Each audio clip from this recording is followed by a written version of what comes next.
김수영을 시작하겠습니다. 오늘 페이스북을 보니까 한국에 무슨 김수영 시화전 비슷한 게 열리고 있더라고요.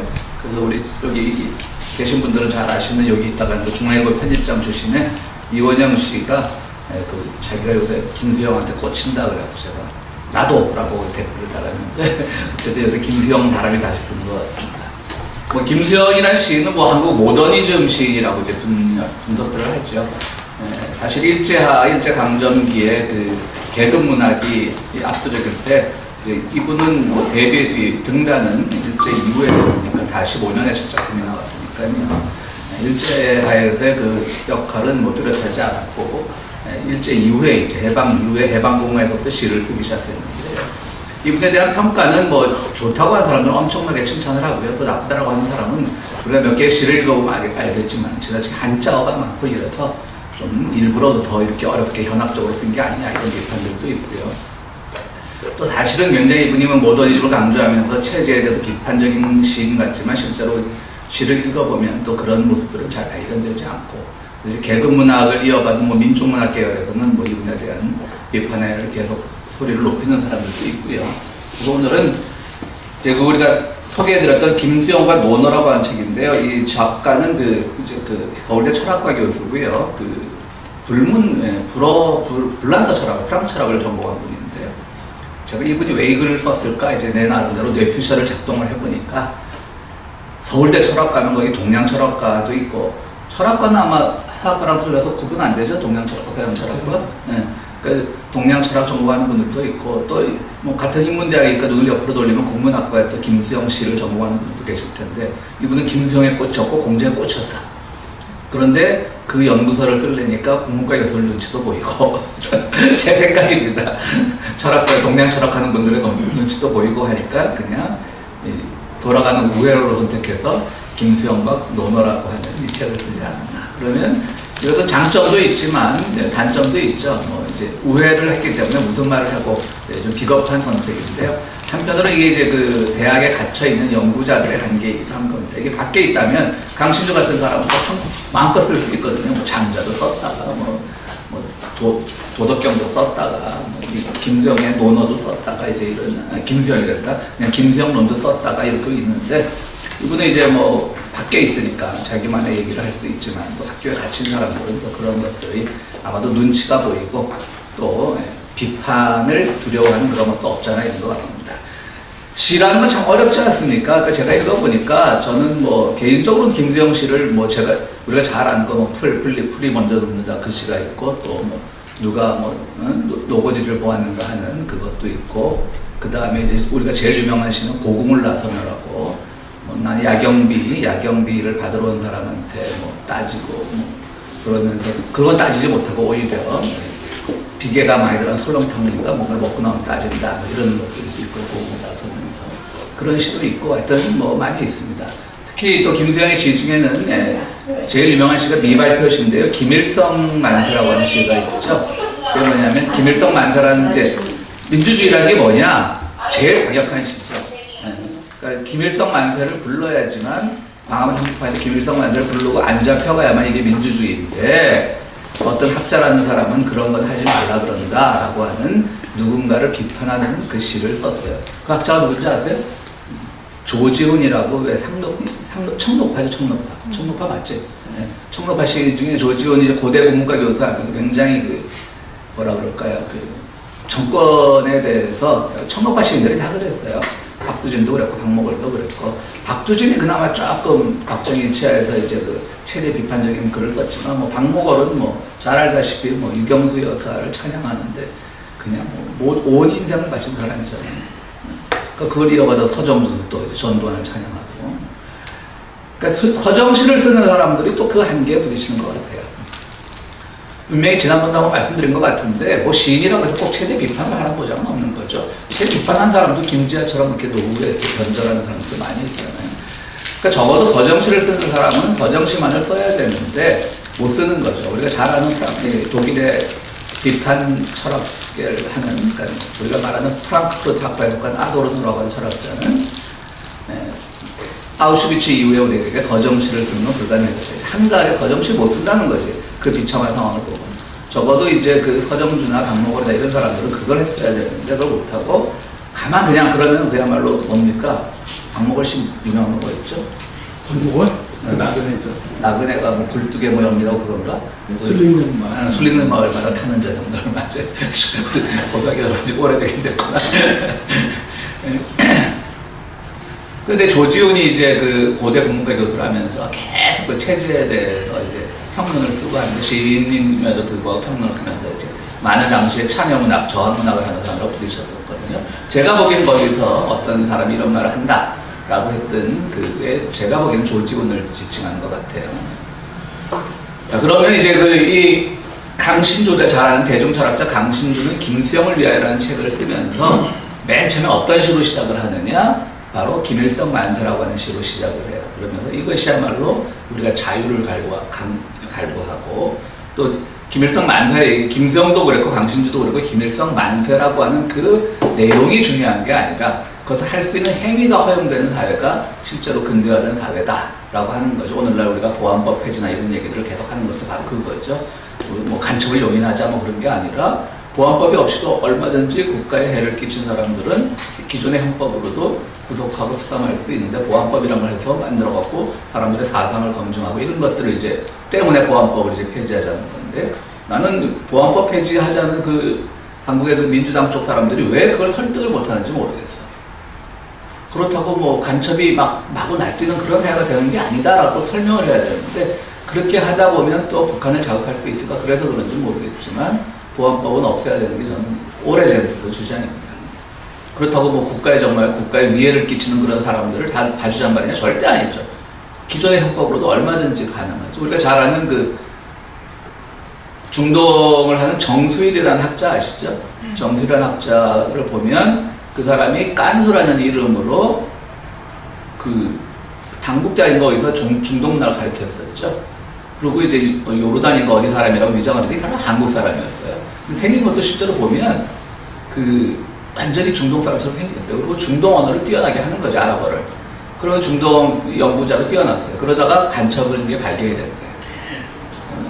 유명한 정수일 사건이죠. 정수일이 몇 년 산지 아세요? 그렇게 수십 년 동안 한국에서 간첩을 했는데도 5년인가 밖에 안 살았어요. 실제로 연구 활동을 많이 했고, 실제로 북한이 정보를 보낸 거 없으니까, 뭐 속인 거, 그야말로 그런 걸로 하는 거예요. 그런 걸로 해야지. 뭐 간첩이라고 해서 다 간첩 타이틀만 붙으면 그냥 국경을 잘 몰래 넘은 것밖에 없는데.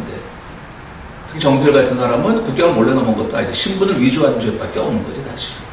그렇다고 그 사이에 뭐 어떤 대단한 무슨 정보를 빼내거나 그런 위치에 있지도 않았고 반대로 엄청나게 많은 중동 문화에 대한 저서들을 많이 남겼고 이제 그런 것들을 얘기하는 거죠. 오늘 처음 오신 분들 성향도 모르고 제가 이상하게 방향으로 쫓는 거예요. 죄송합니다. 참고로 제가 이미 성향에 대해서 필터링을 했습니다.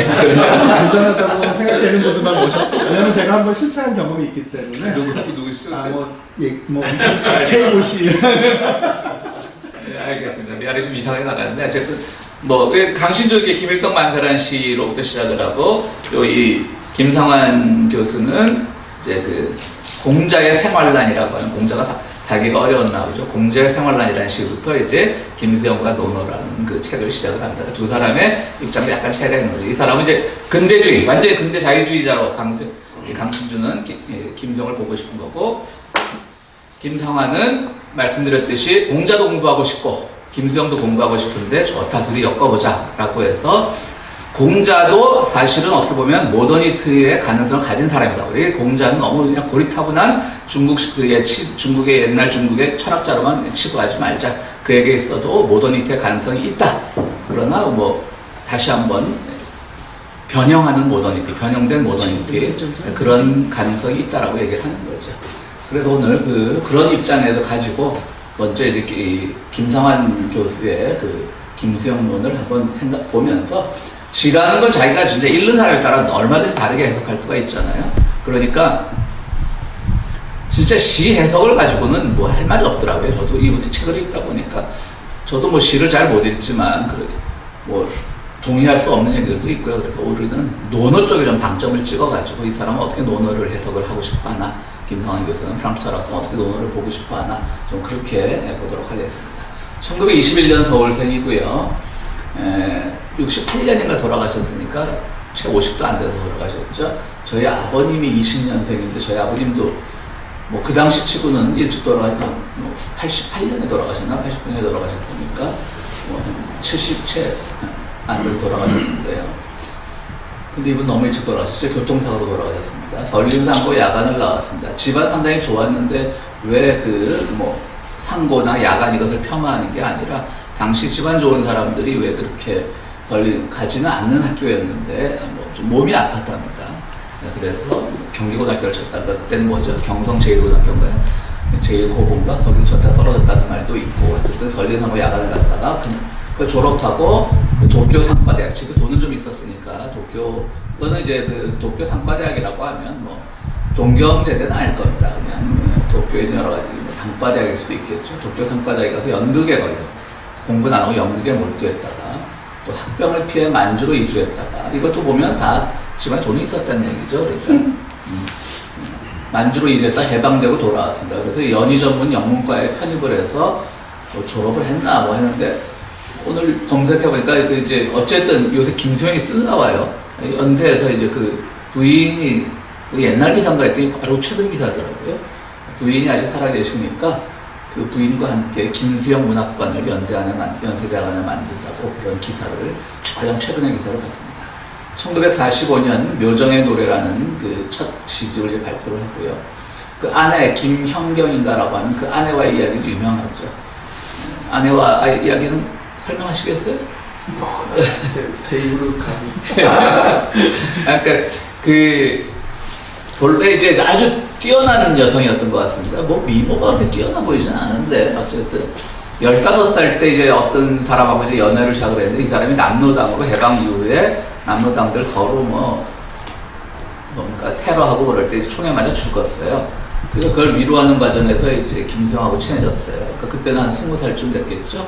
사진을 보니까 1953년 사진인데 그때 이화여대 교정의 사진 찍은 걸로 봐서는 그러니까 그 50년대 초반에 대학을 들어간 거니까 김수영과는 그 전부터 이제 연애가 시작이 되는 거죠. 또 같이 데이트하는 중에 그 길을 걸어가다가 갑자기 한강변에 그때마다 한강물이 깨끗했으니까 노량진쯤 지나가다 야트막한 그 한강에 지류가 있었대요. 수영이 할 만한. 근데 거기에 수영을 하려고 뛰어들었다 이런 거죠. 여성이 40년대 중반에. 그러니까 그 다 벌거벗고 갑자기 가다가 스커트도 벗고 속옷도 다 벗고 뛰어들었다는 그 얘기도 아주 유명합니다. 그러니까 굉장히 앞서간 여성이었죠. 그리고 또 하나 유명한 얘기는 그 김수영의 지중에 나중에 그 아내가 그 얘기부터 먼저 해야 되겠네. 아내가 그래서 김수영이 이제 의용군으로 끌려가서 인민군으로 활동하다가 탈출을 해서 이제 포로 수용소에 갇힌 적이 있습니다. 거제도 포로 수용소. 그러니까 연락은 안 되고. 그러니까 그때 바로 또 김수영의 친구인 다른 사람이 이 여인이 이뻐서 그랬는지 이 여인을 거의 감금하다시피 가서 데리고 살았어요.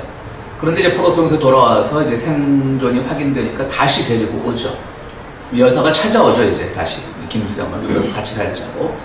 그런데 그때 그 시가 있어요. 이제 이런 책은 안 나오더라고요. 그냥 하다 보니까. 이게 완전 19금 시가 있더라고. 혹시 읽으셨어요, 그 시? 성의가 그거 말씀이시죠? 아, 이거 좀 지적돼요. 진짜 19금 시더라고, 완전히. 제 입으로 못하니까 한번 읽어주시죠. 그러니까 예를 들면 시작이 이런 거예요. 보통 우리 시는 아름다운 언어를 쓰려고 노력하는데 이거는 일부러 막 상스럽게 그것과 그 짓을 하고 난 다음날 아내와 하는데 내가 30분 동안 애를 썼는데도 꿈쩍도 안 한다. 뭐 이런 뭐 내용이 있어요. 그래서 뭐 어떻게 아시지? 응? 그런 거 어떻게 아시지? 저 자료조사를 많이 하셨는데. 많이 했죠. 1900, 시집은 뭐 45년에 묘정의 노래라는 얘기를 처음 발표를 했는데 59년에 첫 시집 달나라의 장난이라는 시집을 냈으니까 굉장히 첫 시집은 늦은 거죠. 김수영 사후에 문학과 실험대에서 거대한 뿌리라고 하는 김수영 시집을 냈습니다. 사후에 보면 저희 누구죠? 양조인가요? 그 새끼에 나왔던 중국 배우 누구죠? 양조위. 양조위 닮았죠. 거기는 특히 이제 모자도 그런 거 쓰고 있으니까. 새끼라는 영화 보셨죠? 김진영 선생님 안 보셨어요? 최현 선생님도 안 보셨어요? 그 영화를 어떻게 안 보셨어요? 요새 샹치를 봤냐고 그러면 나오죠. 우리 마블 영화. 영화 볼 기회가 별로 없잖아. 그럼 명화입니다. 아는데. 아, 샹티라는 게 샹치의 양조위가 나오죠. 양조위가 샹티예요? 주인공의 아버지로 나오는데 악역으로 나와요. 국어교사 모임에서 이 책은 아마도 고등학생들 논술로 많이 사보는 모양인가 보죠. 자유와 사랑, 자기 반성의 혁명 정신이라는 그 김수영 논을 전국 국어교사 모임에서 냈습니다. 이건 참 이북이 있으니까 싸는 값에 사볼 수 있으니까 좋더라고요. 아까 나보고 연구 많이 하셨는데요. 그런데 이북 많이 투자했습니다. 오늘 이 책 샀습니다. 내가 전국 국어교사 모임에서 쓴 책을 내가 왜 샀는지 모르겠지만 이북으로 거기 보면 자기 반성과 혁명정신 시는 온몸으로 믿고 나가는 것이야. 근데 딱 국어 선생님들 봤죠. 딱 나누잖아. 바로 김수영을 4식인데 4식으로 나눴다. 저거 용이지 완전 시험용이지. 바로 보마의 시니까 이제 공자의 생활란에서 나는 바로 보겠다. 첫 시에서 그런 구절이 나와요. 현실을 직시하겠다는 거죠. 바로 보마의 시기. 그 다음 생활과 서름의 비행.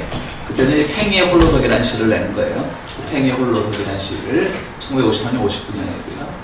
그 다음에 4.19가 일어나면 4.19 혁명과 자유의 노래, 푸른 하늘, 아까 푸른 하늘로 노고지를 보았는 그릇이 하는데, 그 다음에 그 이제 네, 죄송합니다. 몰랐어요. 네, 어서오세요. 사랑의 예감과 거대한 프레시. 뭐 좀 드세요. 좀 드세요. 네. 좀 오세요. 이렇게 이제 막 지나가시면 이 동영상에 얼굴이 뜨겠습니다. 감사합니다. 감사합니다. 국어교사답게 이렇게 4식으로 나왔습니다. 황동규, 김현 이런 분들은 이제 이 국어교사 모임이 쓴 책에 나오는 그 평론가들이에요. 김현은 그 아주 유명한 평론가죠. 이제 고인이 되셨을 거예요. 김현은 바로 제가 그러니까 대학 다니고 이럴 때 김현 뭐 이런 분들의 책을 굉장히 좋아했거든요. 이분은 아마 서울대 불문과 교수였을 거예요. 근데 이제 한국문학 평론을 많이 해서 당시 뭐 문학사상이나 창작가 비평, 창비는 아니죠. 창비는 또 이제 누굽니까? 백낙청. 그 라인이 이제 창비에 주로 이제 영문과에 있던 백낙청 그 라인이 창작가 비평의 문학평론을 많이 실었고, 김현 같은 분들은 이제 그런 문학과 시선이나 이런 이제 문예지. 그땐 참 문예지 많았는데, 그죠? 이름도 라떼는 데나. 근데 저 같은 사람도 막 문학사상, 문학과 지성 창비 막 보고 그랬는데, 술값도 없으면서 그런 책을 꼭 사봤는데. 거기다 뭐 황동규 잘 닦여진 거울, 자기 반응이라는 거죠. 그런 시가 있답니다. 잘 닦여진 거울이라는. 자기 사진을 정면으로 응시할 용기가 없는 사람은 김수영을 읽기 어렵다. 멋있는 말이네. 난 잘 보여준다. 그래 정면으로 볼 수 있는 내 사진. 김현 역시 바로 보마를 굉장히 강조하죠. 김수영 정신을 관통하는 것이고 기존의 관습을 넘어 자신만의 눈으로 세상을 인식한다. 이렇게 보고 있습니다. 강신주는 이제 이 책을 보면 제가 목차만 좀 쓰진 않았습니다. 목차만 좀 읽어드리겠습니다. 1장 인간적이거나 인문적이거나 전쟁의 가르침과 사랑의 정치 3장 시인 영화는 자기 배반자 쭉 이렇게 나갔고, 자기 힘으로 도는 팽이가 되어라. 그러면 그러니까 이 시기에도 이 시기의 생활 공통된 중심이 부재한 사회를 꿈꾸다. 요거는 이제 김상환 교수하고 좀 다르게 본 것 같아요. 강신주 씨가 그 공통된 중심이 부재한 사회를 꿈꾸다. 그러니까 중심이 없는 완전히 포스트 모던한 사회, 중심 없이 도는 사회, 그거를 이제 보고 있는데, 이 김상환 교수는 반대로 공자를 중심으로 한 모더니티는 어떤 중심을 찾아가는 그런 사회라는 것을 김수영 정신을 읽고 있으니까, 이처럼 시라고 하는 것은 보는 사람에 따라서 김수영의 시에는 어떤 사회를 꿈꾸냐, 중심 없는 사회. 그래서 뭐 규범이나 이런 것들이 없이 그냥 자유롭고 그렇게 돌아가는 사회를 꿈꾸는 게 김수영 씨의 특징이라면 아니다. 이제 두 사람이 논쟁한 건 없죠. 또 한국 사회에서 논쟁이라는 게 또 김상환이 강신주가 시비 걸면 받아주겠습니까? 강단에도 서지 않는 학자를 안 보는 게 한국의 특징이니까.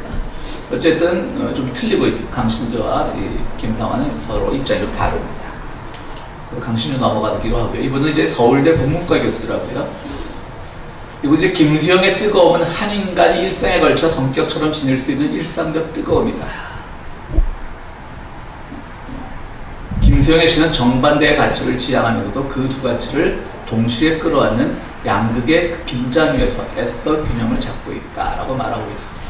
김상환 교수의 그 입장과 비슷하더라고요. 분기 뭐 이런 말씀을 이렇게 갈라지는 분기라는 말 잘 쓰는데 이중분기 이런 말 김상황 책에서 이은정 교수도 어떤 정극단 정반대의 가치를 지향하면서도 두 가치를 동시에 끌어내는 양국의 긴장에서 애써 균형을 잡고 있다. 이게 훨씬 더 쉽고 아주 명쾌한 김성동 같아요. 그리고 세계의 계진, 우리가 뭐 의견을 개진한다 그런 말 있지 않습니까? 세계의 계진과 대지의 은폐라고 하는 그런 하이데거의 철학적 입장이 있다고 합니다. 근데 그러니까 계속 어떤 문제를 제기하고 동시에 또 그것을 은폐하려고 하는 그런 양 갈등의 그 모습을 김수영 시에서 보여주고 있다는 것이죠. 그런 게 있기까지는 6.25 전쟁과 4.19가 김수영의 이런 시적 정신을 자리 잡게 하는데 큰 몫을 하지 않았나 이렇게 얘기하고 있습니다. 신영철은 언제가 제가 말씀드렸지만 제가 요즘 가장 좋아하는 한국 문학 평론가인데요.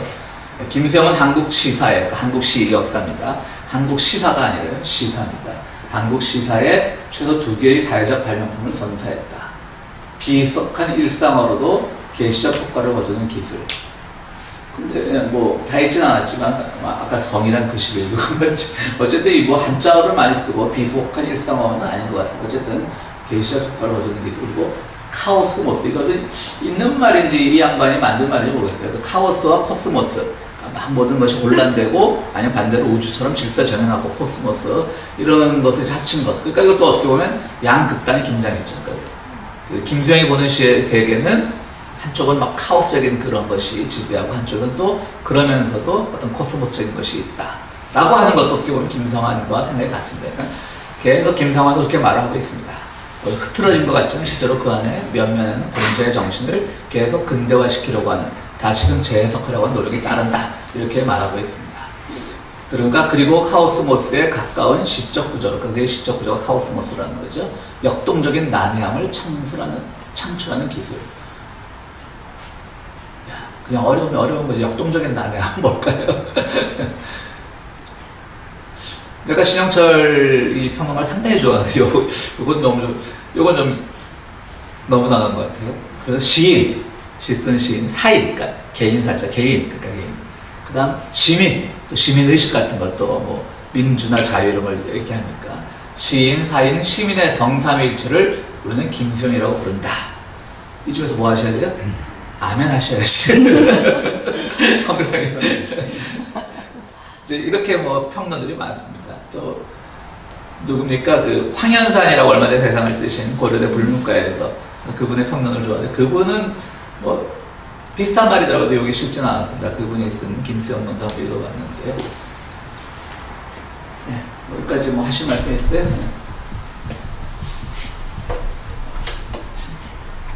김수영 시인 좋아하셨어요? 좀 잘. 아, 김현 교수한테도 배우죠. 제가 이렇게도 어필을 해야죠. 제가 김현의 그 평론을 좋아하거든요. 네, 저도 김현 때문에 문과 갔어요. 그래요? 맞아요. 우리 때는 고등학교 때부터 그런 신문에 보면 그런 평론들이 이렇게 마치 봐도 기보 실리듯이 그때 많이 실렸었어요. 자, 그러면 공자의 생활론 하겠습니다. 이제 불문하게 되면 더 이상 안 나오니까 조금 안심을 하고.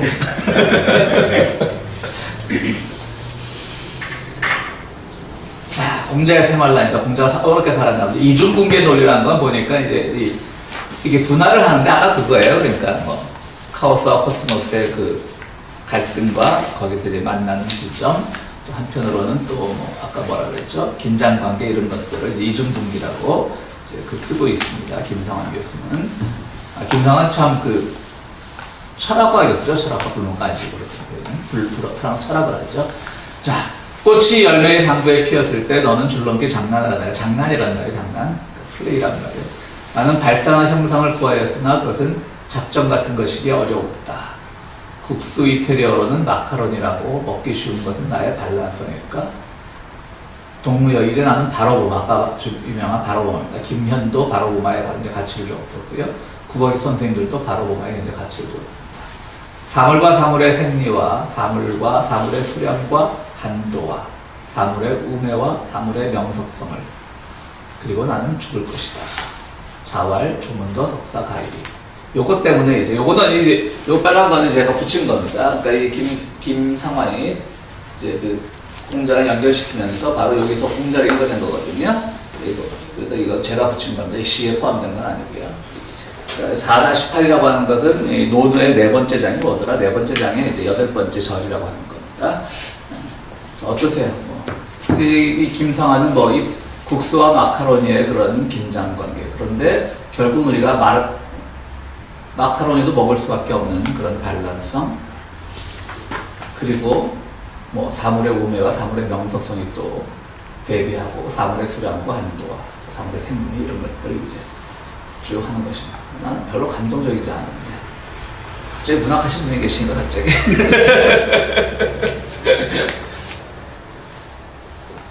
보들레르 가게 한번 하시죠. 저기 저 마카로니는 네. 이제 문학적으로 가시는 게. 이게 아니라 우리 한국말식으로 하면은 네. 스파게티가 맞는데 네. 저 시대에는 박정희 이전에는 그 모든 스파게티가 다 마카로니고 모든 이태리 음식이 다 마카로니 이런 식으로 그랬어요? 얘기가 됐어요. 그리고 지금도 난 헷갈리는데. 그래서 미국에서는 영화 평론가들이 그 클린트 이스트 나오는 거를 스파게티 웨스턴이라고 그러는데 일본하고 한국만 마카로니 웨스턴이라고 그러죠. 미국에서 스파게티 웨스턴이라고 그러니까 왜곡된 이태리말, 왜곡된 영어. 스파게티가 맞는 말이다. 원래 마카로니 국수 아니거든요. 스파게티가 국수예요. 그렇죠. 마카로니 오히려 네. 우리말로 수제비 비슷하지 사실은. 예. 띄어내셨으니까. 네. 그럼 지금 말씀하신 거는 김수영이 그걸 염두에 두고 시를 썼다. 염두에 뒀다기보다 그냥 그 당시 우리말이 그렇다는 그렇다는 것이죠. 예. 왜 우리가 더 스파게티로 알고 마카로니 웨스턴이 훨씬 친숙하니까. 그냥 사는 거. 맞습니다. 자, 이것도 한번 보겠습니다. 김수영은 모더니티 핵심이 죽음 충동에 있음을 간파했다. 죽음 충동이란 건 우리가 잘 아는 융, 또 락강 이런 사람들이 죽음의 충동이 있어야지 뭐 성적 만족도도 오르고 또 실제로 많은 그런 실제 체험이라고 그러죠. 상징계, 실제계 할 때 그 실제계, 실제로 진리에 접근할 수 있다. 뭐 이런 얘기를 하잖아요. 모든 것들이 죽음 충동과 관계된다. 그리고 그 방식은 사랑이라는 거죠. 그래서 사랑은 죽음의 고개를 넘어가는, 죄송합니다. 죽음의 고개를 넘어가는 기술이고요. 그런 것들을 많이 시에 썼다는 것이죠. 그래서 바로 나는 모든 것을 알았기 때문에 이런 문화의 모순, 대립, 그리고 그것이 어쨌든 하나로 합칠 수밖에 없는 현실을 다 알았기 때문에 나는 죽어도 좋다. 살신성입니다. 뭐 이런 식으로 이제 김성환은 결론을 내리고 있습니다. 그래서 그의 시는 메타시, 그러니까 메타 포임이라는 거죠. 그러니까 위에 있는, 위에서 보는 뭐 형이 상황을 메타피직스라고 하듯이 내면 세계로 침잠하는 다가 결국 시를 쓰는 그런 시에 대한 시다.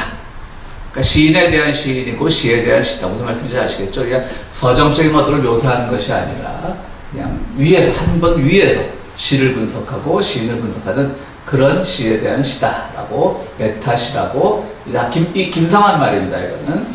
그리고 또 뭐 단편왕, 도시락과 표주박과 누추하는 거리를 단편왕이라고 하는데요. 이런 것들도 김수영의 시에서 많이 나온다라고 하는 것이죠. 그래서 제가 보기에는 이런 좀 이 논어를 얘기하고 싶었던 것 같아요. 그런데 말씀드렸듯이 논어를 얘기하자니 또 동양 철학자들도 걸리고 그러니까 여기서 이제 김수영의 시를 찾았는데요. 과연 이것이 연결이 될까? 뭐 저는 동의할 수 있는 부분도 있었지만 이 책을 읽으면서 경우에 따라 동의할 수 없는 부분도 굉장히 많더라고요. 자, 시작은 시를 쓰는 것은 신미가 아니라 도덕적 실천과 구세의 이념을 따라야 한다는 것이 김수영의 입장이었고요.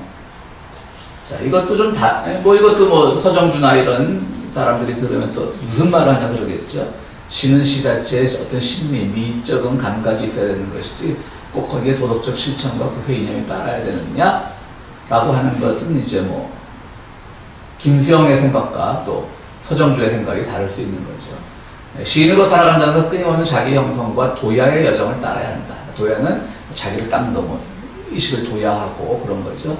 도야의 여정을 따라야 한다. 이 도야라는 것이 이제 논어에 나오는데요. 이 김수영은 도야라는, 자꾸 김수영과 김성환 헷갈립니다. 김성환은 도야라는 말에 굉장히 많은 의미를 부여하더라고요. 근데 저는 이런 말 별로 안 좋아하거든요, 사실은. 사람은 사람 있는 대로 사는 거지, 머리 닦고 노력하고 이런 거 굉장히 저는 안 좋아하거든요. 저 개인적으로 그렇다는 얘기입니다. 그러니까 뭐 그냥 뭔가를 막 열심히 하고 뭔가를 목표를 위해서 달려가고 이런 것들을 저는 좀 부질없다고 생각하는 사람인데, 김상환은 프랑스 철학에 그런 것들이 있는지 모르겠지만 어떤 도야를 굉장히 좋아합니다. 논어는 학습을 즐거움으로 시작한다고 얘기하죠. 우리가 잘 아는 얘기죠. 하기 싫을지 부려겨워라는 게 논어의 제일 첫 구절 아닙니까?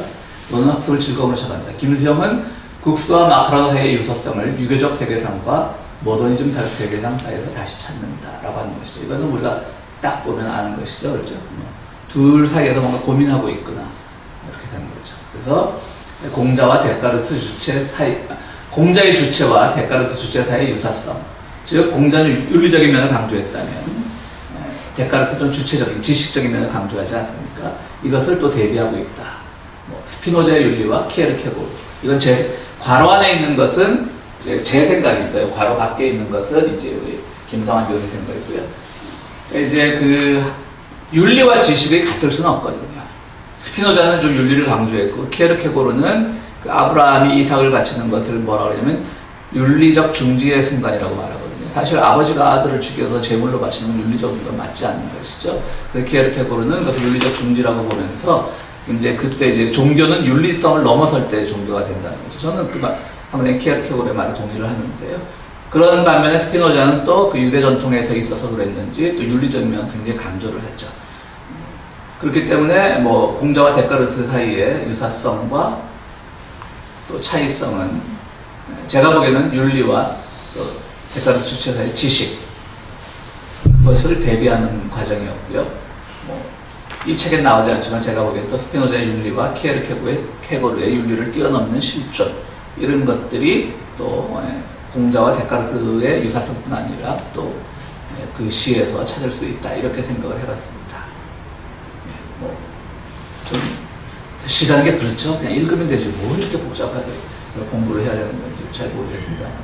이것도 그때 누구죠? 그 강릉에 김수영 좋아한다 그래가지고 네, 그분은 조셉 강사 맞춤형 강의로 준비를 했는데 막상 급사하고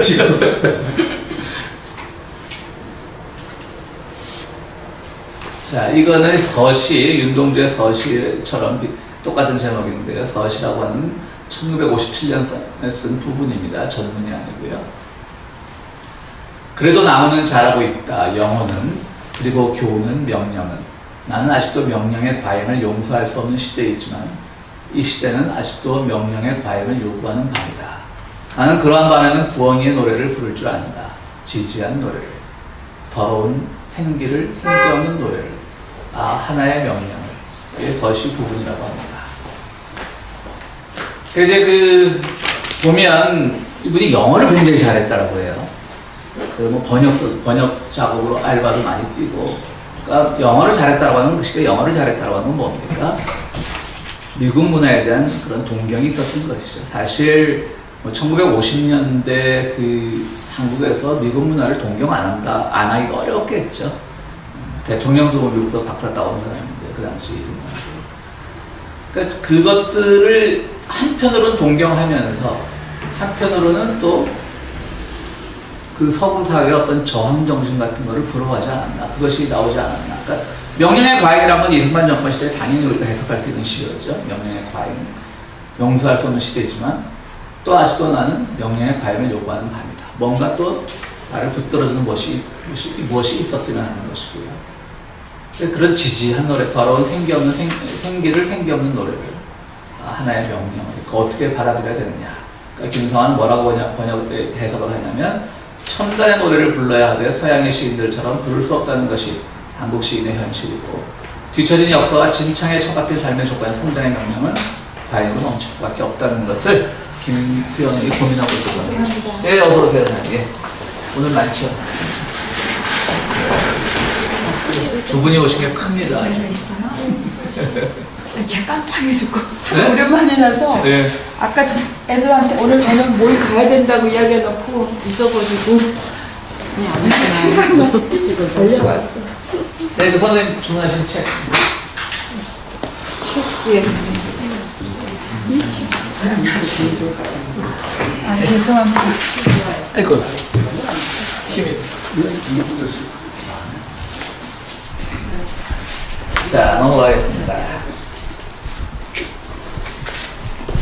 자, 김수영이 공자로 돌아가야 했던 이유는 공자로 대변되는 동아시아의 문화적 전통은 망막을 깨뜨리며 침투하는 서양 문화의 파편을 막아주는 방어막이었다라고 생각을 합니다. 모르겠습니다. 여러분들 과연 그런가 방어막을 역할을 했는가는 잘 모르겠습니다. 김상환의 생각입니다. 김수영은 이후 시에 공자를 죽여 자신의 유일한 재산인 무감한 비애로 변형시킵니다. 공자를 다시 태어난 공자는 서양에 속하지 않는 것처럼 동양에도 속하지 않는다. 동서가 마주한 경계에 속한다라고 말하는 것이죠. 무슨 말씀을 하려고 하는지는 아시겠죠, 김성환이. 그러니까 공자를 이제 다시 변형시켜서 태어나게 하니까 일단 과거의 공자는 죽였고요.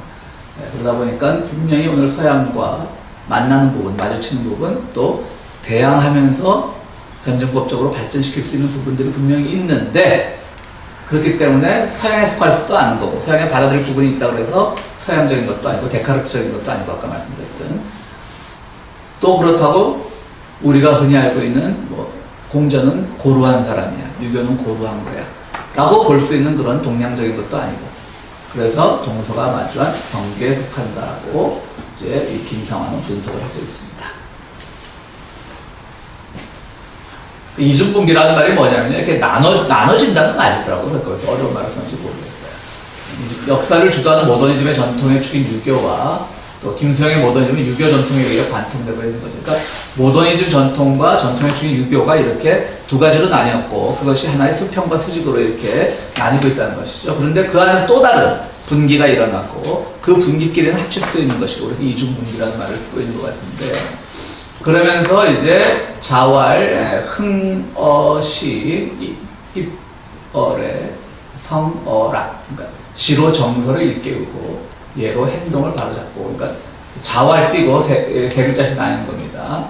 흥어시, 입어래, 성어락, 그러니까 예로 행동을 바로잡고, 그러니까 예 바로 서라, 리패라, 음악으로 인격을 완성하라. 또 무슨 말을 하냐면 이 태백이라는 것에 이제 나오는 말인데 8번째 장입니다. 자왈 인이 불인 열애하, 인이 불인 열악하. 사람이 어질지 않다면 열을 해서 무엇하며 음악을 해서 무엇하랴. 그러니까 모든 것을 이제 어짐해 두는 것이죠. 그리고 예라는 것은 그 어진 것을 바탕으로 했을 때 이루어진다고 하는 것이죠. 그래서 시와 예와 악, 이것이 공자가 생각하는 학문의 세 단계라고 이제 김상환은 분석을 하고 있어요. 사양지심이 이제 예를 우리가 4단으로 말할 때 얘는 사양지심이죠. 그렇죠? 그럼 겸손하여 남에게 사양할 줄 아는 마음. 그래서 제가 여기 온라인으로 한국계 신학교에서 동양철학사를 강의한 적이 있는데요. 그때 이걸 하면서 분명히 무슨 예를 사양지심을 설명하면서 멋있는 말을 한 것 같아요. 그래서 막 찾아봤어. 그랬더니 그때 강의를 할 때. 저는 그 예를 사회의 작동 방식이고 어떻게 해석을 했냐면 자기 판단을 잠시 쭉 유보하는 거죠. 왜 사양지심이냐? 한 발은 물러서는 거죠. 그 사회의 작동 방식이라는 건 뭐냐면 남에게 사양한다는 것은 어떤 판단 근거에서 한 걸음 물러나서 우리가 흔히 말하는 예절을 잘 지켜야지, 사람이 예가 있어야지, 이런 예가 아니라, 공자도 분명히 그런 뜻으로 얘기한 건 아니거든요. 더 넓게 봤거든요. 근데 저는 그것을 사회의 어떤 작동 방식이고 자기 판단을 잠시 유보하는 것을 사양의 마음으로 봤다라고 저는 한번 해석을 한 적이 있는데요. 또 동양 철학을 전공한 분들이 보면 뭐라고 얘기할지 모르겠지만요. 또 흥어시 사무사 이버에 그런 말이 있습니다. 그러니까 시에서 이제 시로 흥하고, 또 생각하면서 아무런 사악함이 없고, 이버에 아까 나왔던 겁니다. 바로 예를 행함에 있어서 바로 예를 행할 때 바로 서는데 거기도 사무사, 어떤 생각에 사악함이 없어야 된다 라고 공자는 말하고 있는 것이죠. 그런데 이 말은 어디서 나왔냐면요, 시경을 얘기할 때 제자들이 시경이 뭡니까? 라고 물어봤을 때, 시경은 또 이제 4서 5경에 삼경에도 들어가나? 삼경에 들어가죠. 삼경에 들어가는데 그 시경이 320편인가 그렇다 그러죠. 근데 이제 공자가 말해요. 시경 300편을 한마디로 얘기하면 사무사다. 그 공자는 시에 대해서 굉장히 이제 높게 평가를 했던 것이죠. 생각에 사악함이 없는 사람들만이 이런 시를 쓸 수 있다라고 하는 것이죠. 그래서 이제 시를 통해서 상징계, 이거는 내가 뭘 하면서, 몇 주 쉬었더니 뭘 하면서 썼는지 모르겠다. 락강이거든, 락강. 그래서 저는 그 이버예 단계를 락강으로 생각을 했어요, 락강.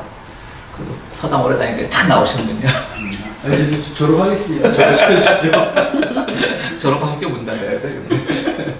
그러니까 여러분 락강 아시죠? 락강은 이제 상단계, 상징계, 뭐 실제계라고 나누죠. 그러니까 이제 이 프로이드를 조금 이제 변형시켜서 하는 건데요. 무의식이나 이런 걸 변형시켜서 하는 건데, 상징계라고 하면 이제 이데올로기가 지배하는 거예요.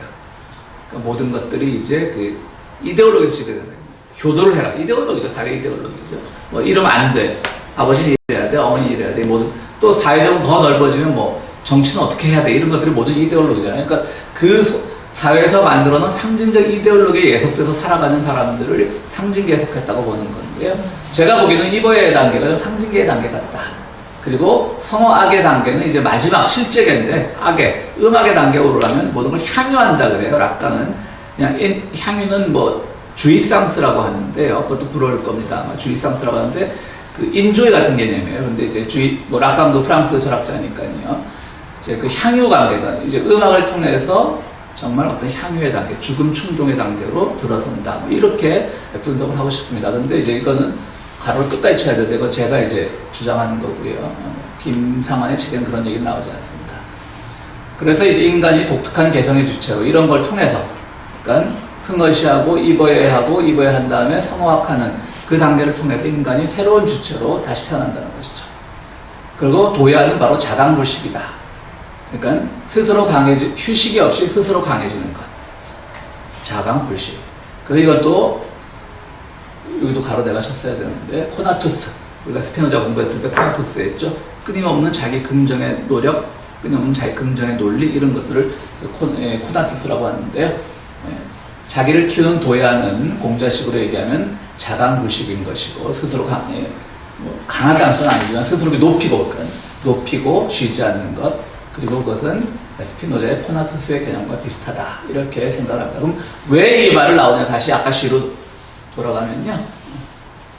이건 거죠. 이 고민에 있어서 이렇게 좀 어렵고 힘든데, 그럼에도 불구하고 나는 계속 하나의 어떤 스스로를 높이는 단계, 이런 단계로 오르겠다. 쉬지 않고. 그러나 끊임없이 긍정적인 생각을 하겠다. 라는 것으로 김성환을 읽었는데, 저는 오히려 굉장히 부정적으로 읽히는데, 이거 그렇지 않으세요?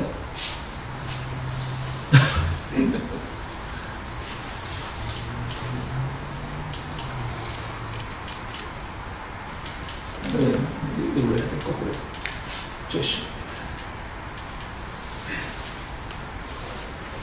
이 책의 두 번째 단계는 시인의 탄생, 그리고 이제 부제는 김수영의 역사인식이라게 붙었는데요. 좀 쉬었다까요? 네. 를 보면 그 작품이 이해가 돼야 되는데 한자가 너무 많아서 그런지 지금 어려워요. 남묘, 그러니까 이런 김상환 같은 사람 정도 돼야지 이 시를 해석할 수 있는지 모르겠지만, 이제 묘정이라고 하는 시가 있는데 그 전반부입니다. 남묘, 은꼬리, 굳은새, 은꼬리, 기어코 바람이 열고 열사를 달 수 있음 이미 과부의 청산이여라. 날아가던 주작성, 뭔가 괄호 안에 참고하시고요. 깃들인 시전, 붉은 주초에 꽂혀있는 반절이 과도다. 아, 어인이르냐? 더 주작의 성화. 설이 앉은 호궁에 피어 사유도스럽구나. 하나가 와서 그날을 울더라. 밤을 반나 울더라. 사람 영영 잠귀를 잃었더라. 요정 정광보였습니다. 어떤 감정이 오십니까? 저는 모르겠습니다. 이 시는. 근데 어떤 감정이 느껴지세요? 이 시를 읽고. 햇소리 한다? 왜 입만 흔들으시고 계세요? 어렵습니다. 그럼 다시 우리가 또 김상환의 해석을 한번 봐야죠. 잠깐 이제 이 책이 왔다 갔다 하더라고요. 그래서 막 쓰다 보면 갑자기 이게 노도강인가 어느 시를 보고 이걸 썼나 막 이런 것도 나와서 쫓아가기가 어려웠는데요. 조연은 또 누구냐면 그 한국문학이라고 하나, 한국문학입니다. 현대문학인가 한국문학입니다. 한국문학이란 걸 이제 내던 그 문학평론가인데, 이분도 유명한 분이죠. 아주 현재 이 박정희 창가를 부르기로 유명한 분이죠. 그래서 제가 지금 한겨레의 종교 담당 기자 이름이 조현이에요. 왜 이분의 이름이 원래 조현현이었는데 그 아마 처음에 이제 뭐 기자 생활 쓰면서 종교 칼럼 쓸 때 글이 딱 좋아하는데 딱 반맛인 거예요. 이름이 조현현이라 제가 또 그런 게 민감하거든요. 근데 그 양반도 그런 비판을 많이 듣던데 오늘부터 조현이라고 쓰더라고. 조현현은 그래서 특히 제가 중학교 때 우리 국어 선생이 이분이 이제 동국대에서 오래 가르쳤는데 동국대 국문과도 또 나름 또 특색이 있었잖아요. 근데 우리 국어 선생이 이제 동국대 국문과 출신이었어요. 제가 조현현 제자라고 엄청 잘난 척하는 거예요. 그러니까 그때만 우리가 중학생 때도 그때는 조현현이라는 알 때였어요. 지금 모르는 사람이 많겠지만. 그래서 이제 그 조현현 글을 이제 중학교 때 막 잘 읽어봐야 되고 완전히 뭐 문학평론가가 아니라 정권 무슨 이데올로그더라고 박정희가 딱 그 선생까지 실어졌던 그 중학교 때 국어 선생까지 실어졌던 그런 얘기가 생각이 나는데 조현은 김수영으로부터 20편의 시를 넘겨받았으니까 이제 당시에 이제 뭐 연예 기획사처럼 시인 등단시키고 그런데 좀 파워가 있는 사람이었나 보죠. 20편의 시를 넘겨받았는데 이 중 묘종의 노래만 채택했다고 합니다. 그리고 이제 김수영에 대해서 엄청나게 조현은 비판을 했다고 합니다. 요즘에 그런 거 나오잖아요. 왜 신문 보면 왜 신문에서 막 누구를 욕하면 인터넷 우리가 포털 사이트 보다가 누구 욕하면 야 조중동이 저렇게 욕하는 거니까 이 잘하고 있는 거네 이런 이제 냉철하게 댓글이 나오잖아요. 제가 이걸 보면서 조현현이 김수영을 비판했으면 좋은 시인인가 보네. 이렇게 단순합니다. 나는 천여자가 쓰지 못했다는 이거는 누구 얘기냐면 묘종의 노래가 이제 보통 이제 천여작이라고 얘기를 하는 거예요. 이제 제일 처음 발표가 됐으니까. 아까 뭐 공자의 생활라는 그 두 번째더라고요. 아니면 같은 해 같은 발표를 했던가 그래요. 근데 나는 천여작을 쓰지 못했다라고 김수영은 늘 얘기했습니다. 저는 이것도 약간 정치사회적 배경이 있다고 생각을 합니다. 왜냐하면 조현현이 그 당시 문학계에 이런 어떤 파워가 있는 사람이니까 그를 통해서 등단을 했지만 지나고 보면 좀 팔린 거야. 내가 뭐 적어도 뭐 이수만이나 뭐 이런 데 통해서 가수가 돼야지 SM이나 뭐 이런 걸 통해서 가수가 돼야지 이상한 듣도 보도 못하는데 가수가 잘 됐어. 그럼 자기 소속사를 안 밝히잖아요 나중에. 그런 비슷한 거가 아닐까 요즘으로 보면. 나는 천작을 쓰지 못했다라고 얘기하고 있어요 김수영은. 그런데 이제 김수영이 쓴 글이에요 이거는. 네, 영이라고 하는 김수영 말입니다. 이제 이 작가의 김상환의 말이 아니라 트릴링이라는 저는 들어는 봤는데 뭐하는 자세히 분야로 잘 몰라요. 트릴링은 쾌락의 부르주아적 원칙을 배가고 고통과 불쾌의 죽음을 현대성의 자각의 요인으로 들고 있으니까 그의 주장에 따른다면 나의 현대의 출발은 병통정도라고 볼 수 있다. 이건 김수영의 얘기인 겁니다. 그러니까 뭐냐면 이제 부르주아적 원칙을 배격하고 고통과 불쾌의 죽음을 현대성의 자각의 요인으로 드니까 아까 죽음 충동이라고 말하고 비슷한 거죠. 죽음을 막 느껴야 되는 거예요. 고통을 느껴야 되는 거예요. 불쾌함을 느껴야 되는 거예요. 그게 이제 현대시의 특징이라는 거지. 그렇기 때문에 현대 쾌락의 특징이라는 것이. 그러면 그 기준을 따진다면, 그러니까 이분은 뭐 김상환의 말에 따르면 굉장히 공자를 강조하고 동양적인 것을 강조했지만 또 한편으로는 서구에 대한 동경이 굉장히 심했던 것 같아요.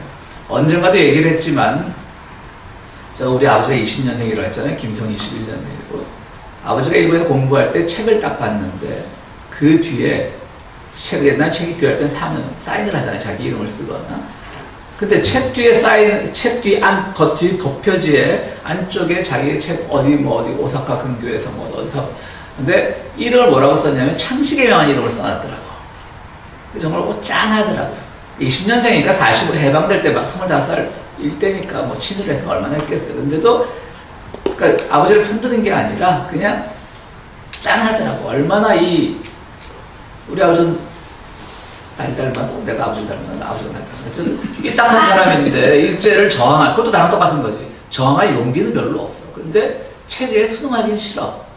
그러니까 뭔가 뻗쳐나가고 싶은데도 한편으로는 그가 뻗쳐나갈 수 있는 공간이라고는 일본에 학교밖에 없었던 거야.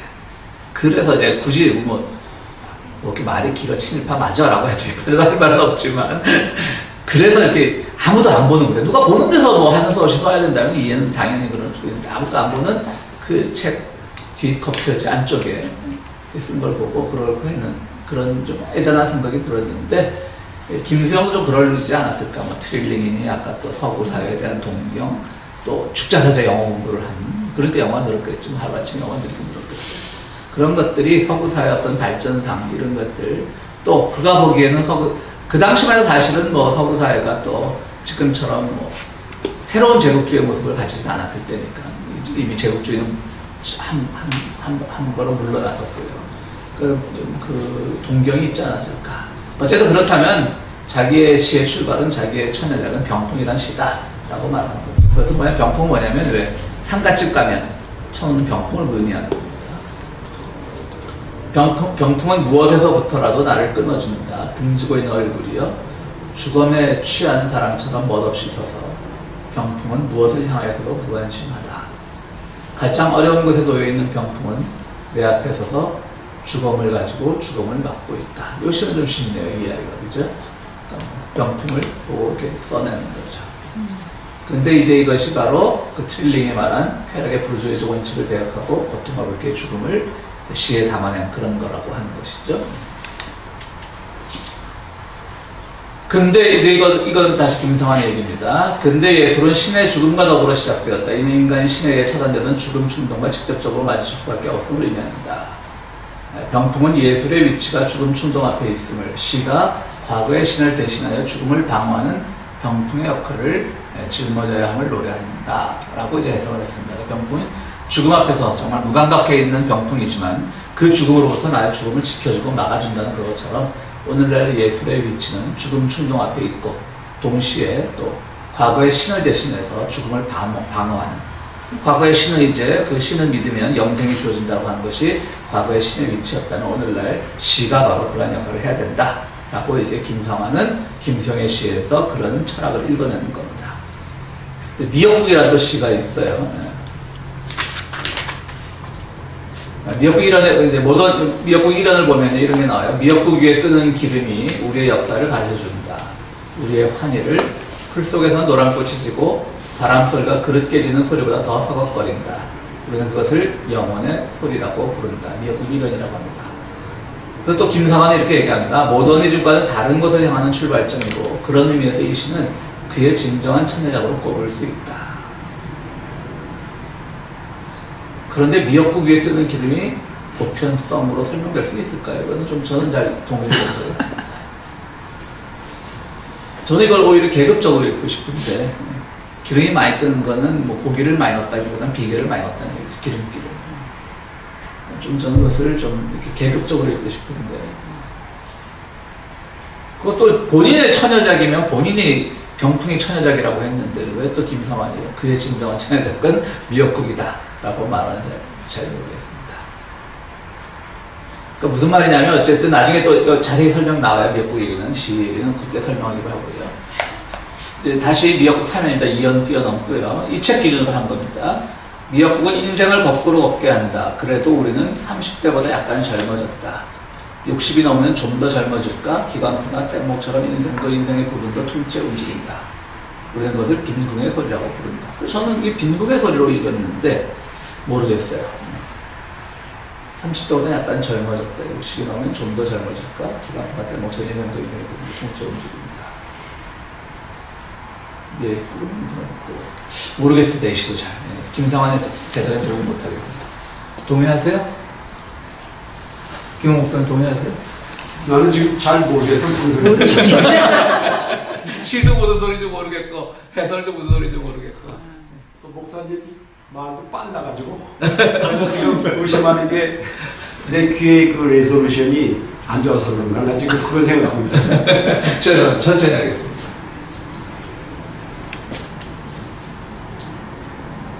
과거 전체를 미역국처럼 통째로 삶을 수 있을 때 우러나오는 새로움이다. 이것은 시간에 대한 새로운 인식이라고 할 수 있다. 즉 미래는 자기 자신을 온몸으로 옮기는 과거 속에서 비로소 발화한다. 베냐민은 제가 써놓은 건데 우리 발터 베냐민 잘 아시죠? 당시 그 19세기 말에서 20세기 초로 넘어오는 그 시기에 그 철학자로서 당시는 이제 막시즘이 출범해서 모든 것이 이제 전진 앞으로인데 베냐민은 막스계 철학자로 분류되면서도 유일하게 과거에서부터 전통에서부터 그것을 가져와야 된다는 걸 주장을 했죠. 주장을 하면서 그 잘하는 그 누굽니까? 파울 클랩 맞죠? 파울 클랩 화가 맞죠? 그 이제 새로운 천사라고 하는 그 그림을 보면 천사의 그림이 굉장히 그러니까 이제 베냐민이 그 그림을 해석을 잘해서 유명해진 것 같아요. 정말 무슨 애들 초등학교 애들 그려놓은 그림 같은데 새로운 천사예요. 뭐 그 천사가 이제 얼굴은 앞을 향하고 있고 몸이 뒤로 향하고 있지만 그 반대들도 하면서 어쨌든 온몸으로 다가오는 그 바람을 막아내면서 얼굴이 뒤를 향하고 있구나. 온몸으로 미래의 바람을 앞에서 부는 바람을 막아내면서 그러나 고개는 뒤로 돌리고 있는 그런 새로운 천사라고 하는 시를 폴크레라고 하는 그 화가가 그렸는데요. 그 비슷한 얘기죠. 근데 지금 전도 보면서 좀 이 책을 좀 비판하자면 베냐민 얘기를 굉장히 베냐민 사상을 많이 소개를 하고 다른 책에서 이분이 베냐민을 굉장히 많이 소개를 해요. 이분 김성환 책. 이 글을 이 책 말고는 해당 철학사 책 같은 건 그냥 쉽게 잘 쓰는 분이에요. 제가 이분의 책을 많이 갖고 있는데 다른 데서 베냐민을 많이 소개하면서 왜 여기서 굳이 이렇게 베냐민을 얘기를 안 했는지 모르겠어요. 이것도 좀 비판적으로 보자면 이분이 이제 너무 그 베냐민으로 이제 이 김수영을 해석을 해야 되니까 그럼 야, 책 제목을 김수영과 베냐민을 하지 왜 김수영과 공제 논어했냐 라고 할까봐 그런지 모르겠지만 어쨌든 제가 보기에는 지금 이 미역국의 그 해석이 그 김상환의 해석이 맞다면 이것은 베냐민의 사람은 너무 맞는 것이죠. 그러니까 새로 다가오는 30대, 60대 그 나이 60대가 되면 더 젊어질까? 더 늙어졌는데 젊어졌다고 하는 것도 시간을 거꾸로 가는 것들도 어떻게 보면 베냐민이 보았던 그런 쪽 메시아와 같은 비슷한 거고요. 어쨌든 그런 것들에 있어서 그 베냐민에 아주 비슷합니다. 그러니까 김수영이 베냐민과 비슷한 것이 아니라 김수영에 대한 김상환의 해석이 베냐민과 매우 비슷하다고 할 수 있습니다. 이제 원시 유가와 샤머니즘 모든 종교는 뭐 원시 기독교도 있고 원시 불교도 있고 원시 이제 어떤 시스템이 갖춰진 그런 종교가 되기 전까지는 철학이 되기 전까지는 다 원시의 단계를 거치죠. 그리고 샤머니즘과 굉장히 비슷하다고 합니다. 공자는 오소야천이라고 해서 내가 어릴 때는 굉장히 천했다라는 말이 나오고요. 그러나 불원천, 불루인, 하이, 상달, 지하자, 기천호. 그러니까 나는 뭐 하늘을 불원, 하늘을 원망하지 않고 이웃의 다른 사람에게 뭐 다 아시겠지만 사람 인자는 우리가 한문으로 읽을 때 그러니까 3인칭 대명사이기도 하거든요. 그러니까 다른 사람을 비난하지 않았고 그래서 제일 밑에 한문부터 배워서 결국 그것이 하늘에 이뤘다. 이렇게 나를 아는 사람, 내가 이런 사람이다. 그러니까 지하자. 내가 이런 사람이라는 걸 아는 것은 하늘만이 알래나 뭐 이런 거예요. 지하자, 기천호, 하늘만이 알래나 이런 뜻이에요. 헌문이라고 하여 나옵니다. 근데 이제 공자의 어머니 안증제는 은나라 유민의 무녀였다고 합니다. 여러분 이제 우리가 뭐 신문 기사 보면 뭐 무슨 이상한 거래를 하고 야합한다는 말 많이 쓰지 않습니까? 야합이라는 게 그러니까 들판에서 합친다는 얘기는 거예요. 그러니까 그 굉장히 성적인 이미지를 가지고 있는 단어입니다. 그러니까 근데 이걸 우리는 오늘날 신문 같은 데 많이 쓰죠. 무슨 누구와 누가 야합했다 뭐 이런 식으로. 그래서 뭐 일설에는 그 사실은 그 공자의 어머니 안증제가 그 공자를 잉태한 것이 야합에 의해서 태어났다라고 그렇게 보는 사람도 있다고 합니다. 은나라 유민은 무녀였고 공자는 그녀의 사생아였으면 야합으로 맞는 거죠. 그러니까 공자의 출생 장소로 지목되는 부자동이라고 하는 동네인데요. 지혜비 부자의 그 자자가 뭐였더라? 지혜비 아들 자자 같습니다. 부자동이라는 산신에게 제사 지내고 기도하던 동굴이었고요. 그리고 이제 어머니 안씨 집안의 가업은 장례업이었습니다. 그러니까 예약에 일찍 눈을 떴던 것이죠. 이 생각을 해봤습니다. 그래서 맹자 어머니가 뭐 장례식 보는 거 보고 맹모 삼천했던 얘기 있지 않습니까? 왜 그랬을까? 그 생각을 해봤어요. 스스로는 잘 됐는데 공자는 어릴 때부터 그만 보고 자랐는데 왜 맹자 어머니는 그것에 대해서 그렇게 예민했을까? 그 생각을 해봤습니다. 그리고 이제 그 공자가 천하를 주유할 수 있었던 것도 문혁 카르텔 조직의 지원을 받은 덕분이었다. 이것은 이제 책에 보면 주가 달려 있어요. 다른 이런 그 유교에 대한 배경사를 쓴 책이 있더라고요. 김상환도 그 주를 달았는데요. 그 책이 있더라고요. 그것도 한번 사보려고 재밌겠어요. 이거 경전을 읽는 것보다는 이런 배경사를 읽는 게 재밌거든요. 그러니까 그 공자가 천하를 주유할 수 있을 때 보면 우리가 보잖아요. 뭐 산에 뭐 이렇게 뭐 당시 춘추전국 시대인가요? 다니면서 공자가 어디 가도 막 대접받고 죽음에 임해서도 막 잘 죽지 않고 죽이지 않고 뭐 그의 이제 후대에서는 그의 그 지혜를 높여서 왕들이 살려줬다 뭐 이런 얘기도 나오지만 실제로는 그것이 문혁 카르텔 조직의 지원을 받은 덕분이었다라고 하는 그런 연구소가 있다고 합니다. 우리가 육아할 때 유는 머리를 풀어내린 무당의 모습이라고 합니다. 그래서 누구의 말입니까? 그 말은? 이게 이 책에 저자가 한 말입니까? 아니요, 그러니까 이 주가 있어요, 주가. 아니 저게 유자가 상형 문자가 아니고 쟤는 형성 문자잖아요. 네, 그럼 예. 사실 모양과는 관계가 전혀 없는데. 그 유자 상형 문자 시절에 뭐 글자가 있었을 수 있죠.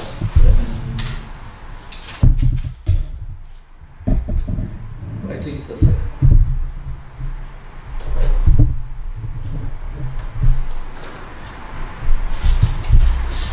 외국학자 같기도 하고 하여튼 여기 2단에 주보면 이게 나옵니다. 뭐 책 하나도 남은 게 없으니까 책을 사러 방해하진 않겠습니다. 그리고 저기 제 생각에는 저 오소 약 천자의 천자가 잘못된 것 같아요. 저게 얕은 천자는 앞에 물 숫자가 있어야 되는데 상수변이 있어야만 하는 것 같은데. 근데 이거는 제가 그대로 따왔는데 아, 카페에 네. 비슷한 건데. 그걸 무시하시죠. 잘 모르겠어요. 이 천자 뭐야 그러면? 저건 천하다한테 천자 아닌가? 그러니까 천한 거죠.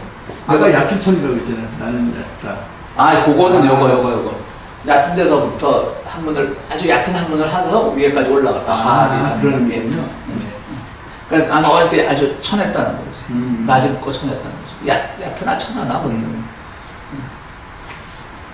그래서 이제 이거는 이제 요거는 여기서부터 김상환의 말입니다. 죽은 자를 위한 재래를 정치의 기술로 변형했다. 그러니까 예를 바로 정치의 기술로 변형을 했다는 것이다. 공자와 낭만주의도 이제 비교한 부분이 나오는데요. 대부분의 낭만주의자들은 자기 도야와 형성을 인간이 추구해야 될 최고선의 위치에 올려놓았습니다. 당시 계몽주의자는 근데 계몽주의자가 다 귀족이었나요? 근데 프랑스 철학은 이렇게 얘기하니까 믿어야 되겠죠. 계몽주의자는 귀족이었고 독일 낭만주의자는 부르주아였는데 바로 이 부르주아가 바로 자기 도야, 공자의 그 선비 계급, 자기 도야에 힘썼던 계급이다. 이렇게 이제 얘기를 하면서 왜 얘기 나오냐면 또 낭만주의 얘기도 왜 나오는지 모르겠어요. 죽음의 얘기를 하는지 모르겠는데 공자에도 낭만적인 게 있었다 그런 말인지 모르겠는데 어쨌든 저는 낭만주의에 대한 분석도 좀 이분에 동의할 수 없더라고요. 낭만주의가 뭐 좋은 거기도 하지만 우리가 박치호 할 때도 박치호가 낭만주의에 대해서 굉장히 비판했거든요. 독일 낭만주의가 나치즘으로 흐를 수 있다는 우리 공부하면 기억나시죠? 박치호도 그랬었거든요.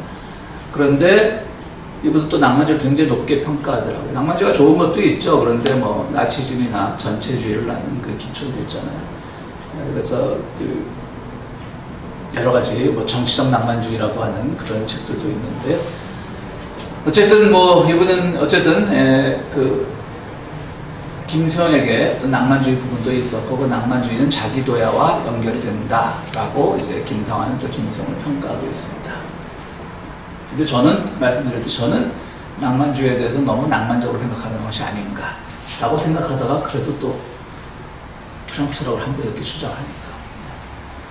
자, 이 그리스 철학은 시인, 왕의 개념을 무너뜨리면서 시인들이 문화적 패권에 도전했다고 합니다. 그러니까 뭐 시인들이 아마도 뭐 우리 왜 고대 그리스의 문학 보면 다 시로 시작한 것들이 많잖아요. 그러니까 아마 그 어깨에서 착안하는 개념인 것 같습니다. 왕은 곧 시인이었던 것이죠. 그런데 철학자들이 나타나면서 그 개념을 무너뜨리면서 시인들의 문화적 패권에 도전했고 그래서 이제 우리가 잘 아는 플라톤에 가서 철인 정치 같은 게 생겨나고요. 또 반대로 독일 낭만주의는 오리전 철인, 왕에게 뺏겼던, 그러니까 철인 정치에 뺏겼던 지적 자유의 지구한 권위를 계속 찾았다라고 말을 합니다. 결과론적으로 그렇게 될 수도 있겠죠. 이거는 뭐 김상환의 말입니다. 그리고 뭐 시를 배우지 않는 것, 불학시 이런 것들을 굉장히 혐오를 했었고요. 왜 시를 배우지 않느냐? 그 불학시는 이제 약간 이 물음표가 붙는 거예요. 왜 제자들에게 시를 배우지 않느냐라고 따지는 말이었고요. 계시편이라는 데 나오는 거고요. 아까도 말했지만 시경 300평을 한마디로 하자면 사무사다. 생각에 그릇됨이 없는 것이다 라고 얘기를 했습니다. 그러니까 공자는 시를 좋아했던 것이고 그걸 굳이 따지자면 뭐 락강의 무슨 어떤 향유의 개념, 죽음 충동의 개념 이렇게까지 전개시킬 수가 있는 것이죠. 정치가 구현해야 할 마지막 요소가 시적 감옥에 있고 가장 이상적인 인륜적 질서와 징표가 아름다움입니다. 아름다움에 있다고 봅니다. 아름다움이 아니라 아름다움이 아니고 아름다움입니다. 아름다움이 아니라 잘못 쳤습니다. 그래서 공자는 그 정치에 마지막 우리가 뭐 진섬이 하듯이 뭐 아리스토텔레스에도 진섬이 나오지 않습니까? 진선미하듯이 그 정치의 인리적 질서의 징표가 아름다움에 있다고 보는데 갑자기 이걸 공부하면서 예습을 하면서 도덕경 이자의 생각이 났습니다. 그 아주 유명한 말이죠. 천하 계지미 지위미 사오이 계지선 지위선 사불선이. 그러니까 천하가 모두 아름답다고 알고 있는 것이 실은 추한 것일 수도 있고 악은 추하다고 번역을 하더라고요. 아마 그 추할 추자와 악의 같은 의미가 있는 모양입니다. 그리고 그러니까 모두 아름답다고 하는데 그것이 아름답지 않을 수도 있고 추한 것일 수도 있고 모두가 선하다고 하지만 그것이 선하지 않을 수도 있다라고 하는 것이죠.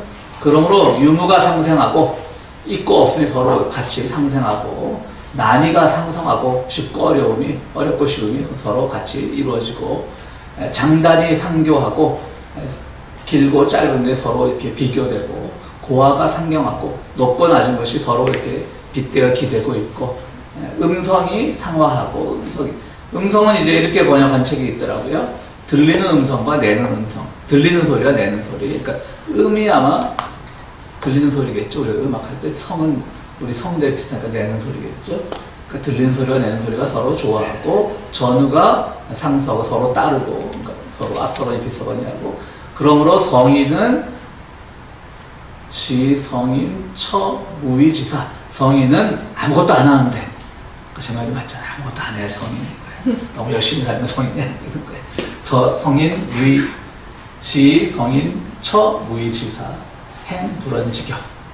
말없이 그냥 행하는 거예요. 불언지교. 말 없는 가르침은 그냥 행하는 거예요. 불언지교를 행하는 거. 저는 그래 도덕경이 더 멋있더라고요. 그렇지 않으세요? 도덕경이 더 멋있지 않으세요? 논어에 대해서 말씀이시죠? 성경에 성경에 대해서? 그거 꼭 확인하더라 하고 그러는데 교인들도 녹화 나가다 보면 아니 근데 사실은 논어보다는 도덕경이 네. 훨씬 뛰어나죠. 그렇죠. 사실 공자님이 제79대 조이지만 저는 사실 노자가 훨씬 뛰어난 철학자라고 생각하고 한나라 때 유교를 선택하지 않고 만약 도교를 선택했다 그러면 제가 볼 때 우리 동양이 서양을 훨씬 더 앞질렀을 거라 생각합니다. 네. 왜냐면은 일단 논어는 굉장히 생활 철학적인 거잖아요. 그렇죠. 그러니까 거길 벗어나지 못하는 거야. 근데 맞습니다. 그 도덕경이라고 뭐 도가도 비상도 이런 거는 사실은 거의 플라톤 이데아에 필적할 만한 더 낫죠. 요즘 오히려 근대화 포스트 모더니즘이 그러니까 김용옥 같은 사람이 뭐 도리 완전 이거는 뭐 거기서 제가 인천년이 볼 고민하고 때 우리가 동양의 그 하락이 거기서 결정이 된 것 같아요. 유교를 선택함으로써 유교는 어떻게 보면 굳이 얘기를 하자면 유교가 이렇게 빛을 발할 수 있는 서양 철학의 한 부분을 들자면 계몽주의죠, 뭐죠. 18세기, 19세기. 그런데 도울에 다 얻은 것도 이제 도울이 요새 좀 곤란한 게 없죠. 시진핑이 등장했을 때 도울이 이런 팟캐스트 나왔고 엄청 칭찬을 했었거든. 네. 시진핑이야말로 중국을 대사를 완전히 그게 완전히 독재자의 길로 가니까 조용히 있더라고. 근데 또 그거 알아. 여기 검색하다 보니까 도울도 또 김수영 강의를 하더라고. 왜 안 봤습니다. 이거 또 도울 흉내낼까. 유튜브 안 열어봤습니다. 하여튼 그런데 도울이 그런 얘기는 하죠. 저도 그 말에 100% 동의하지 않는데 결국 이 공자가 막 쫓아와서 그때부터 막 해갖고 중국에 와서 도달한 지점이 이제 18세기나 그런 계몽주의였다면 지금 포스트 모더니즘에서 얘기되고 있는 21세기 철학은 바로 오히려 거꾸로 바로 4,5,000년 전에 4,5,000년이 아니고 4,500년 전에 이미 또 노자가 다 행한 것이고요. 반대로 또 강신주는 또 노자를 또 상당히 또 폄하합니다. 아주 교활한 정치 철학자. 폄하까지는 안 하지만 그래서 강신주는 노자와 장자를 떼어서 생각해야 된다고 주장하는 사람입니다. 근데 이제 강신주는 이제 뭐 이해는 돼요. 왜냐하면 뭐 백성들을 아무 생각 없이 살게 하는 게 정치를 잘하는 거다. 백성들을 배만 불리면 된다 그런 건데 도덕경이 나오거든요.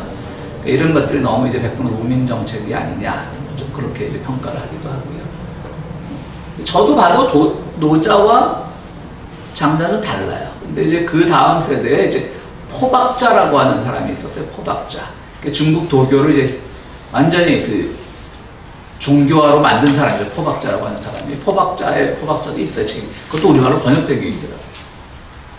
포박자에 와서 이제 했는데 포박자가 노자와 장자를 이제 한 묶음으로 엮었던 것이죠.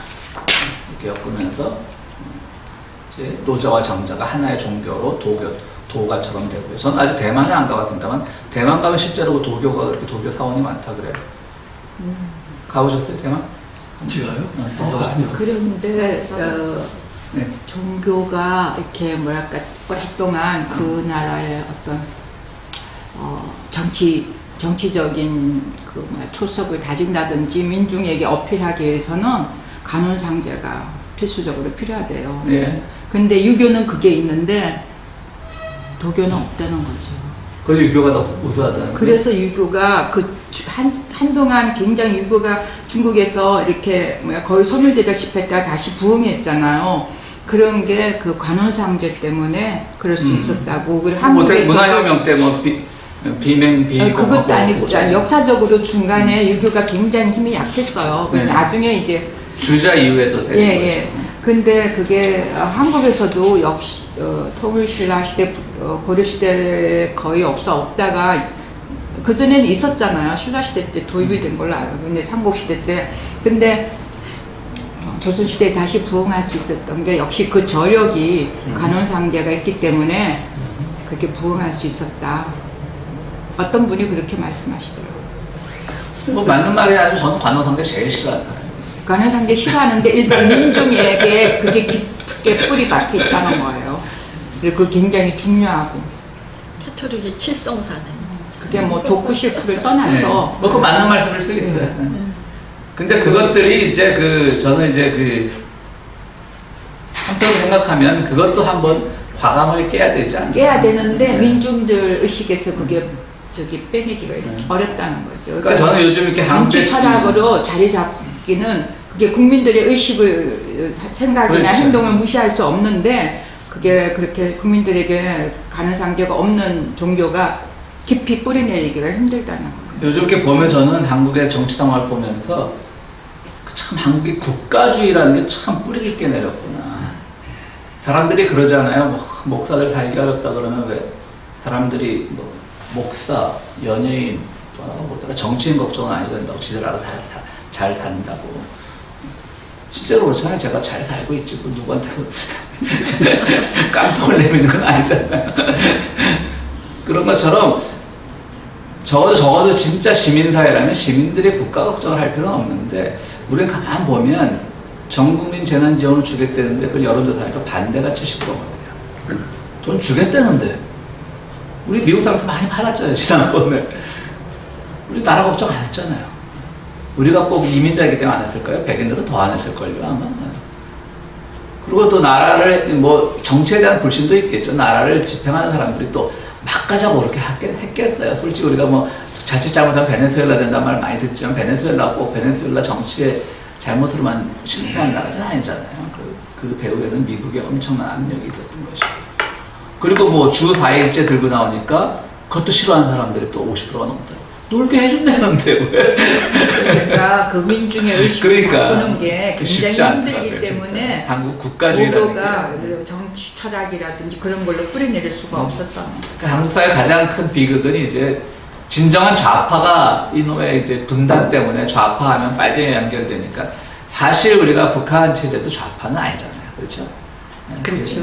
그걸 좌파라고만 말할 수 없잖아요. 뭐 중국도 이미 그 정책을 좌파라고는 할 수 없는 것이. 그러니까 우리는 또 좌파하면 북한과 연계가 되니까 몸을 사리는 과정에서 심지어 정의당마저도 좌파 정책을 함부로 내놓지 못하고 국민들의 여론을 고려. 그게 우리 정치의 비극이 아닌가.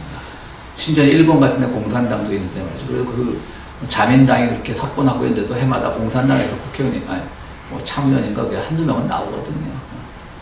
좀 그게 좀 우리 사회가 너무 그거 보면서 야, 돈 준다면 받지. 놀게 준다면 놀지. 왜 그러나.